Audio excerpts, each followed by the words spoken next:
No. Anyway, that was Let Me Crazy, Life's a Beach. Trying to make that our theme song.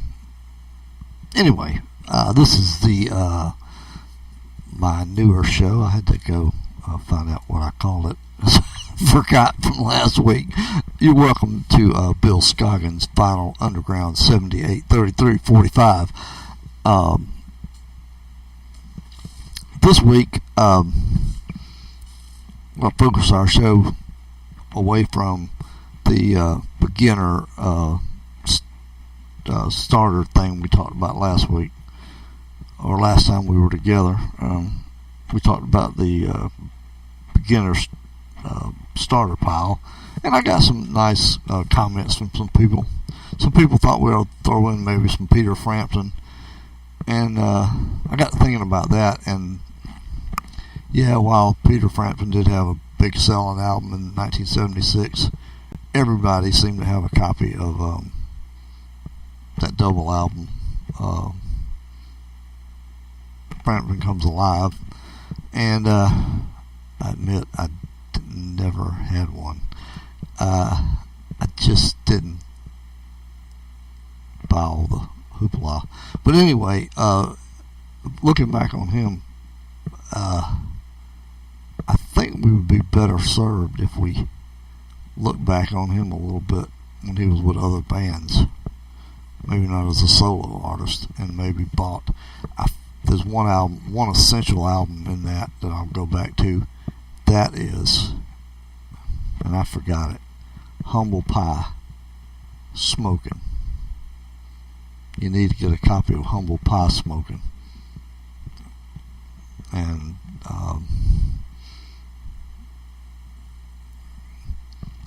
so you go back to just when Peter Frampton was with Humble Pie. Anyway, look that one up and be sure I'm right. I'll have to double check myself during the break. But anyway, I don't think we have a break in this one because I talk all the time. Oh, anyway, so what I was going to talk about this week, flea market. I did hit the flea market in my town, Augusta, Georgia. I don't usually have a lot of success at the local flea market. It's a hit or miss thing out there. This week, yeah, I did.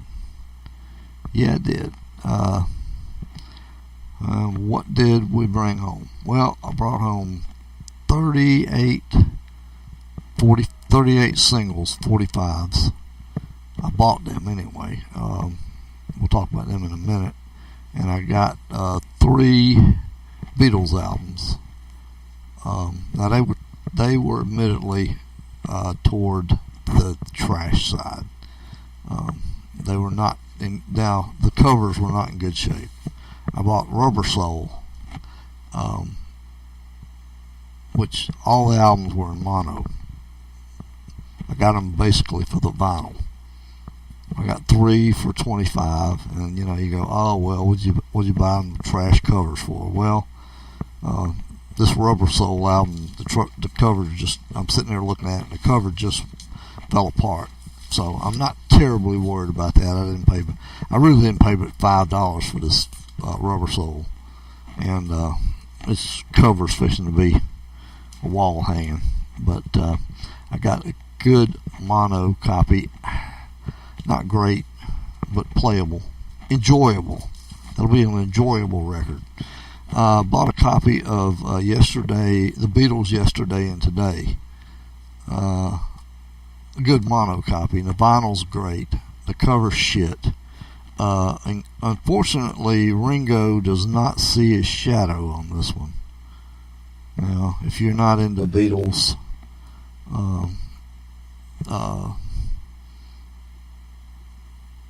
too much, this copy of Yesterday and Today is the one to get, the one everybody wants. Not this copy, not the one I'm holding.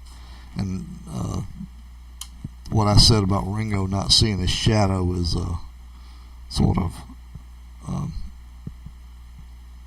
in code. This is the famous Butcher cover. I don't really have a Butcher cover. I don't think that's what I meant. That's what I meant by Ringo did not see a shadow. The Butcher cover is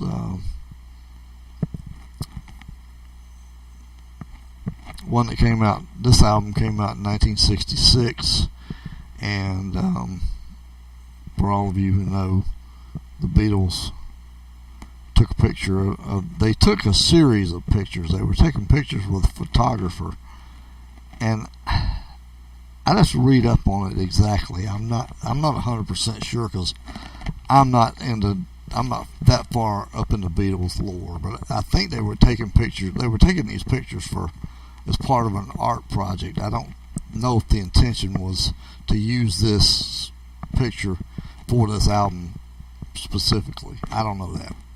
But anyway, they took pictures of themselves sitting down, dressed in butcher smocks with blood or fake blood or whatever on the smocks on themselves with baby doll parts. And they used this picture on the cover because they were tired.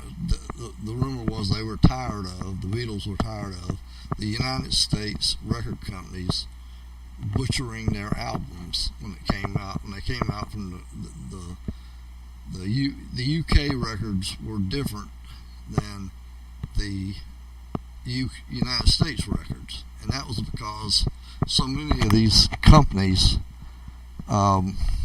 it's complicated, but some of these companies had been owned by subsidiaries of other companies, and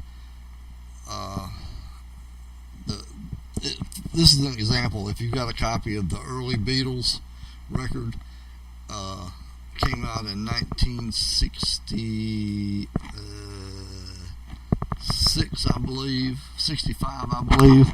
It's all, it's a compilation of all their songs that have been released before.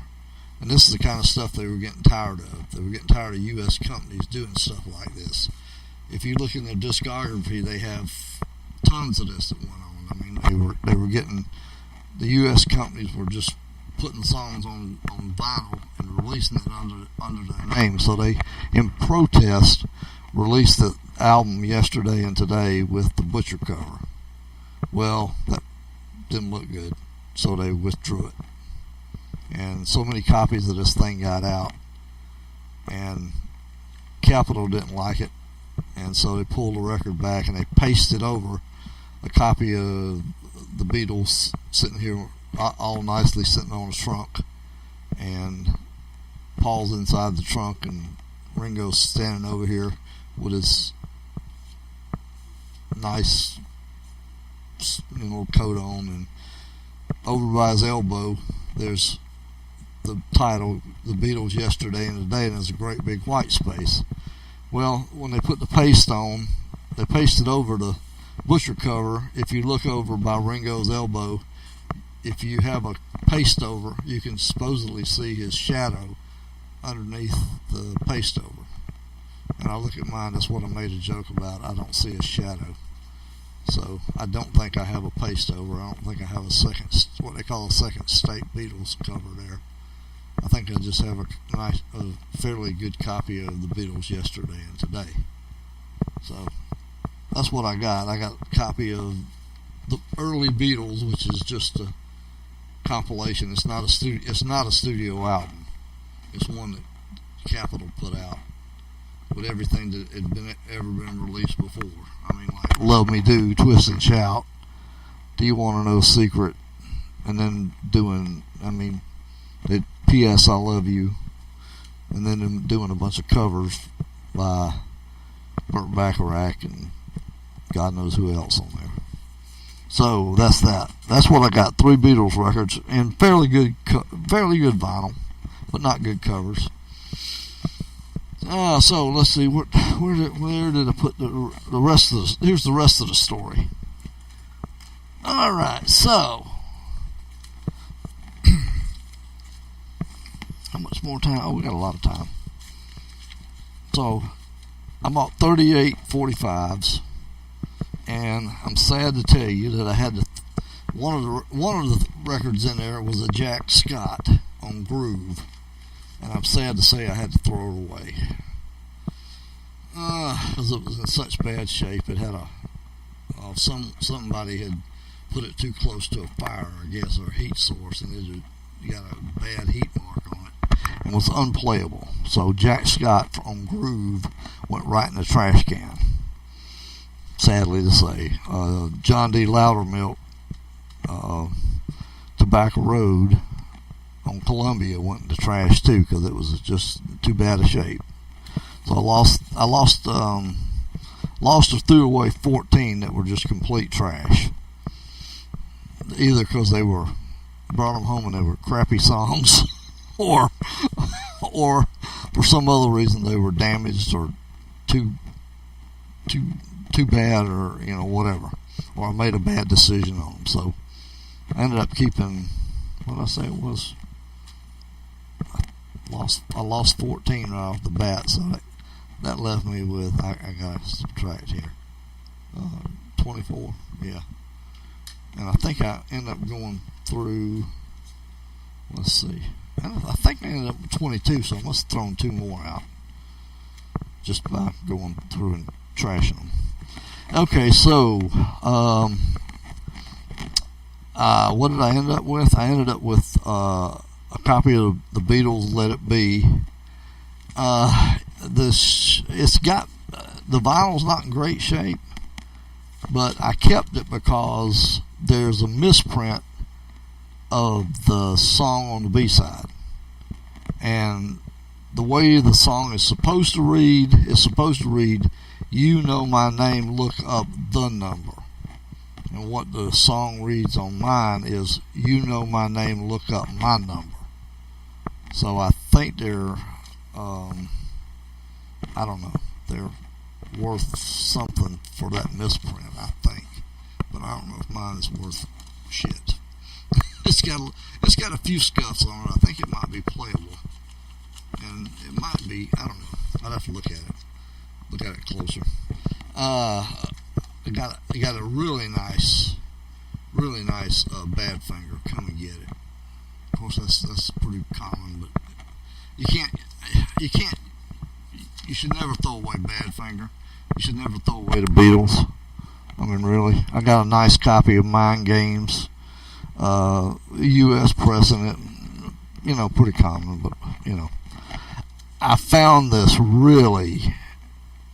I started to throw it away, but it's a really bad country record, and it's a local woman. It's bad. It's really bad. Hanky panky women, and the B-side is Apartment Number 9 by Johnny Paycheck, but I'm afraid it's on the Starlight label, which has a Terry Gibbs is on that. Her first single's on that record. This lady's named Connie Bussey. I kept it because it was so bad.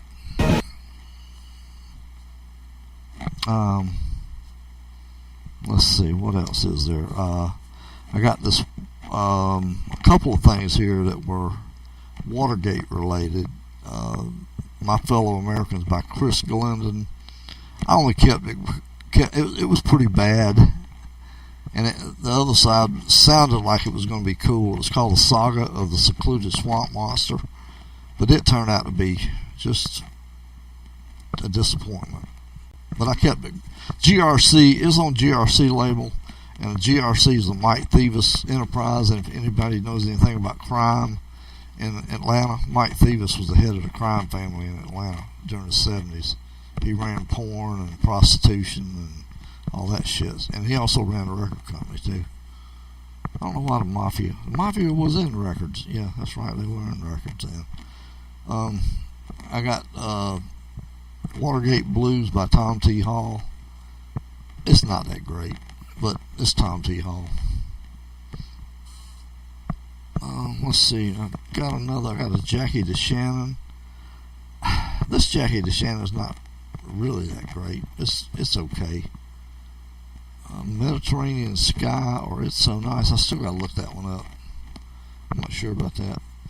This I found Canta Maya. I'm a Kitten back would ask me. This sounds like it's a pop vocal from about 1959, 1960. It sounds like something you would hear on the James Bond soundtrack from Goldfinger, or maybe the real early James Bond, just on the soundtrack. So it's kind of cool. I'm keeping it in the collection for right now. I don't think it's terribly valuable. Next up, I found this Rick Shepherd on Bang. It's a real good soul record. The copy I got's cracked. I'm keeping it right now. If you find it out, if you can find it in real good shape, it's about a $60 record. This one plays really well, but for having a crack in it. But I'm gonna keep it for now. I got this Bunny Powell, Such a Night. It's not terribly great. It's a pop vocal from the 50s. I don't know. That's one. Somebody pushed the button. No, somebody pushed the button. One of the kids pushed the button. Hey, you kids, stop that. Stop that. Yeah, I hear you.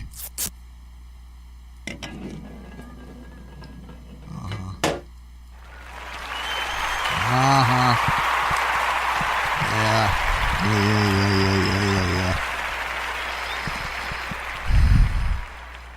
Okay, so I got a really cool. It just been in better shape.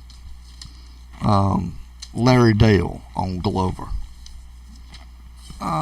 This turned out to be a really good R&B record. Blues, R&B. Let the Doorbell Ring. Let Your Love Run to Me. Fact is, we're getting into the kind of better stuff. I don't know what we need to. Let's see.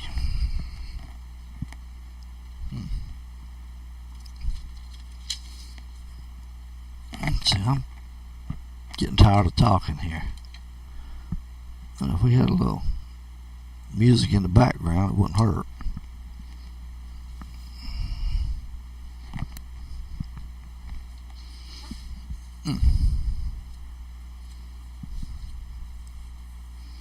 Where's that thing? Let me see. Wait a minute. Let me find the.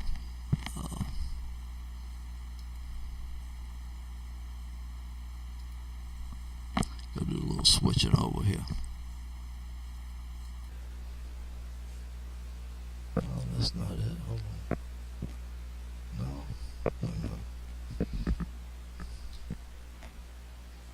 that's not it. Okay, let's see. Hold on. Playback device. That's not it either.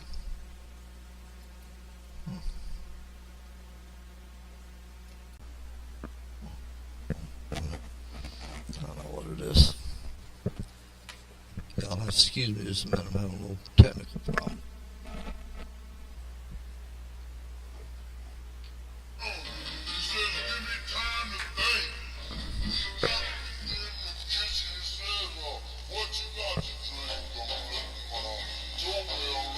Oh Lord, it don't sound too good, does it? You've been out smoking all night. Wow. There we go. Let's hear from Larry Dale again. Better about that. Let's see. We got everything set around here for this show. There he is. Yeah, he got a little.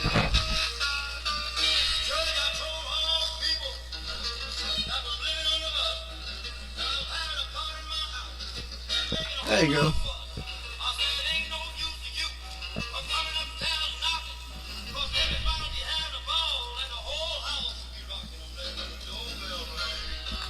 Anyway, and a little music in the background. If you happen to hear it, that's fine. I ain't broadcasting it exactly. Anyway, we had to have some music because I got tired of that shit. The next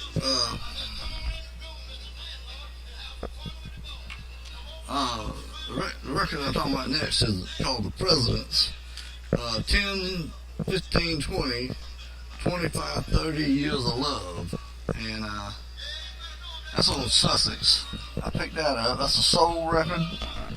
I hadn't really listened to it too much. Now I found this really cool one on Cotillion. It's a real good funk record by Hollywood Spectrum called, let me see what the name of that is. Got to get it up under the light there. My eyes are going bad. I got to get back to loving you. Really good. Really solid, good funk record. Starts out with really good beat. Raspberries. I got raspberries here on Starline. It may just be a repackaging here. I don't know. Go All the Way and Tonight. Now this one might be the star of the show. It's on Ballad by the Citations. I Will Stand With You and To Win the Race, Keep the Faith. Let's see, now that one turned out to be, it's got a few scuffs on it. I gotta listen to it and see how it cracks up, because see how it sounds. Let's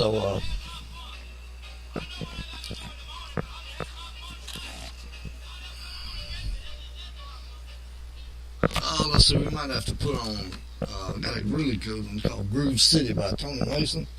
It is some serious ass funk. What's that one there? Was Larry Dale, Let the Doorbell Ring. But we have to put on some serious funk with Tony Mason. Yeah. And after that one, let's see, Tony Mason we'll talk about a little bit.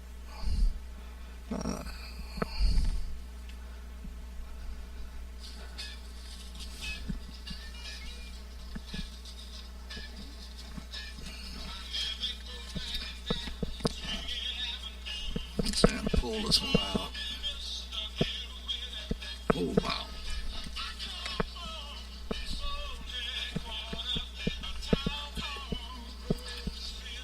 Groove City, yes sir. That's a good song.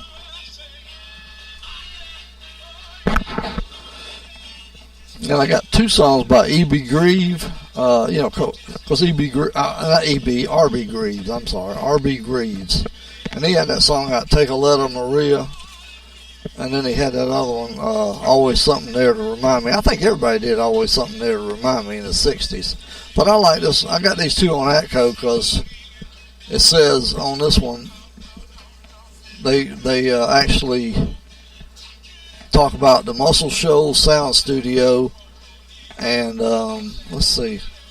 I don't know, one of these talks about the Muscle Shoals. Wait a minute. Now this is recorded at Muscle Shoals Sound Studio, Muscle Shoals, Alabama. I think I got it for that reason because I don't know if the original studio is still there or what's going on with that. I thought I read something from Patterson Hood one time that I don't know. Maybe I'm confabulating. I have to shut my mouth. But anyway, let's see. I got a pretty beat up copy of Shake, Rattle, and Roll by Joe Turner. I think I got a better one in my collection anyway. There's got a H.B. Barnum. That's soul. And then I got a Someone Saved My Life Tonight on when he was Captain Fantastic. I don't know. They don't put him on Captain Fantastic label anymore. Or when they don't put that on the MCA doesn't put that on the label anymore. I don't know if it makes it valuable or not, but I got me one. Another one here, Johnny May Matthews on Atco. but it's only about good shape. It's playable. And I got a Lou Christie on Buddha. I'm not sure how. I'm not a big Lou Christie fan, but I know people who are. A Tom Gent Whiskey. I think that's a soul record, but it's not in great shape. And then, of course, I got a Fred Neil. I always pick up Fred Neil. He had a very, very distinctive voice. And then I found this little gem. Let's see, what happened to my little gem? What did I do with it? Where did I put my little gem? Oh, yeah, there they are. Let's see.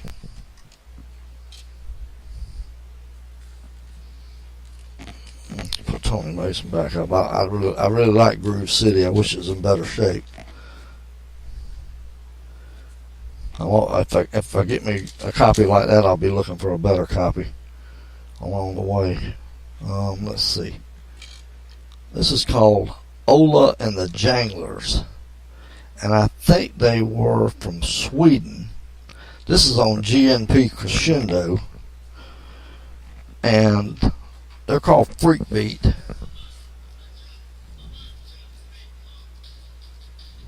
This is Let's Dance.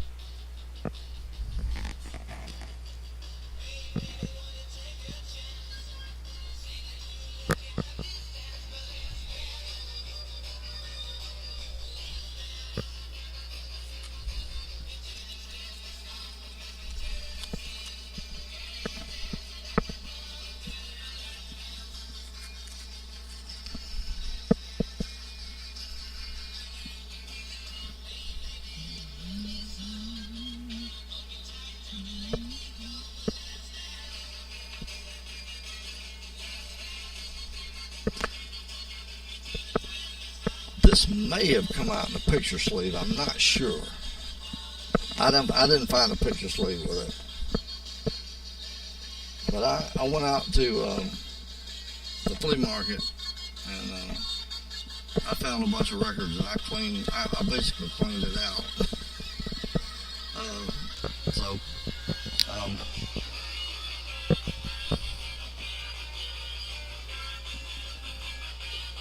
I won't be going out there this weekend.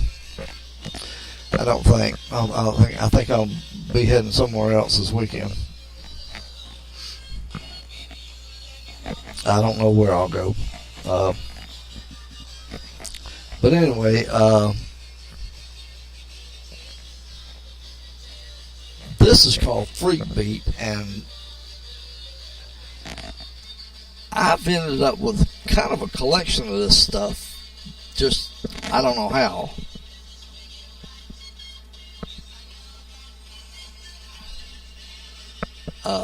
Some of the other Freak Beat stuff I've got is, let's see, I'd have to go look at my record collection and get the names exactly. Maybe we should have a special on Freak Beat, the history of Freak Beat. Maybe we should do that. Some of these bands I got, let's see. There's one I've got from the early 60s, and let's see. We'd have to do a show on that. But Ola and the Janglers, and that's probably from about 1968, I imagine. And Freak Beat, really, I don't think Freak Beat's all that big in America. I mean, not down here, not in the South. It ain't big in my neighborhood, and I kind of like it myself. And like I said, I've been collecting it. Let's see, I've got this band called the Beatmen, and the Beatmen were from, let's see, they were in 1961 in one of them Iron Curtain countries. I don't remember. They were behind the Iron Curtain, so that's how far back it is. And they were, they sound like the early Beatles, and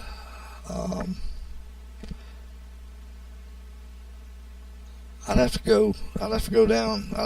Like I said, my 45 collection right now is in very much disarray, and I've got to go down there and start getting it together. In my,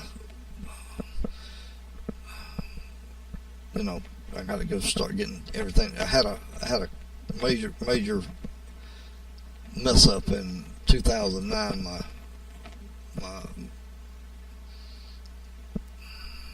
record collection collapsed, and everything went. The storage place I had it in collapsed, and so I've had it scattered in different kinds of boxes, and nothing's where it ought to be, and I'm still trying to clean up that mess. So let's see. I'm trying to think. I've got the Beatman, and I've got some other bands that are freak beat, but History of Freak Beat wouldn't be a bad episode, and I would think about that when I get my singles together.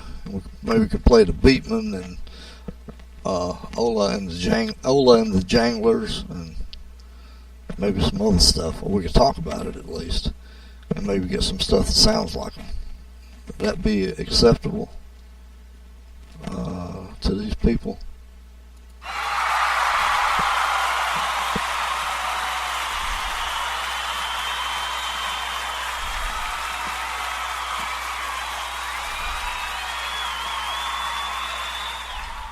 Okay, that sounds like a good idea. But anyway, we could get back to talking about these Beatles records and some of these other records too. When I'm pretty old. I ain't gonna say how old I am, but I've been listening to music for a long time, and when you're younger. And I can remember, I say now I can remember mono, but when people asked me a while back, could I remember, if anybody ever asked me, could I remember mono, I probably would have said no. Because, you grow up, I'd listen to mono, records on mono, I'd listen to records on stereo, I couldn't tell the difference. But now, when I go back, and put mono records on, like these 3 albums I got for the Beatles, all of them are in mono, and it triggered something in my brain from way, way, way, way, way back that I, when I put it on the record player, the stereo we used to call it, put it on the player here, you can immediately tell the difference. It sounded like what my records used to sound like a long, long, long, long time ago. And I sat there going, oh yeah, I remember that. Because your brain, when you sit down long enough and are quiet long enough, your brain will click back and go, okay, yeah, I do remember that. Because I'd never taken the time to think about it even. I didn't care if I was listening to mono, stereo. I was just sitting down and listening to music. So, yeah, there's a difference. And yeah, those CDs sound, I don't know, they sound way too different. And this generation coming along never has heard a record, a needle hitting the vinyl for the first time, or the difference between mono and stereo and all that. And that's too bad. It's really too bad. But there is Record Store Day. And Record Store Day is coming up in April, I think. And what do I got my eyes set on?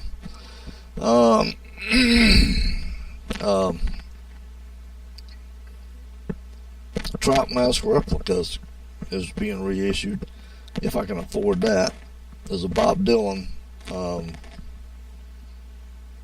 on the Tracks bootleg thing that's supposed to be out, a promo thing that came out for DJs only. That's going to be out, if I can afford that. There's a couple of other things, just almost necessities. Trout Mask Replicas are almost a necessity. you know.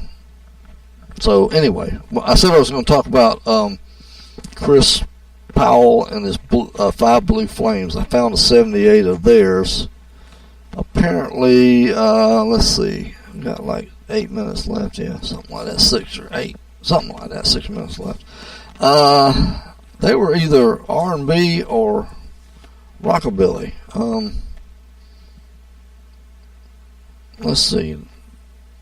This 78 is supposed to be kind of hard to find. So I listened to it. It sounded sort of, it's instrumental.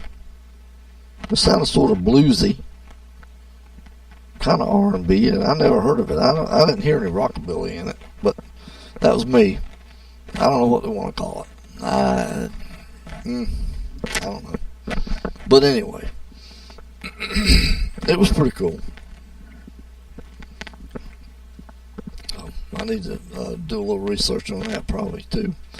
But that's the things we have this week. I probably could end it about there. No more Paramounts. But a lot of good records this week. So we'll have to, I got a couple of things up on eBay for sale. I got a gospel record and I got a psychedelic record. I don't think the psychedelic record is, I don't know, I thought it was something good, but I don't know, maybe. And I discovered in my treasure trove, I've got a fair amount of Mexican 78, Hispanic 78s, and 45s, Latin, I guess I should say, not Mexican, they're all Latin music, ranchera, what's that other stuff called, ranchera, and Tex-Mex, and let's see, I got a bunch of the 45s up here. I got to go where my other part of my collection is and get the rest of it separated out. But I am totally lost on some of this Latin music, but it seems to have fallen in my hands. So we might have to have a Mexican Latin day. So anyway, we got all kinds of options on that. Anyway, I will see you next time. Drop us a line at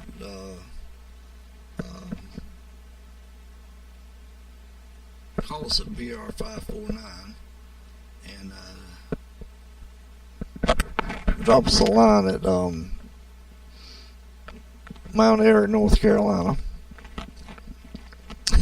and hit us up on Facebook. I think I'm gonna go ahead and put me a page up for the show, because this, might as well, and go ahead and get some dialogue started so we can dialogue. That's what I want to do with everybody, is dialogue. Alright, so I'm kicking out of here. Y'all let me know if you like it. Give me some feedback. Y'all listen. Alright, bye.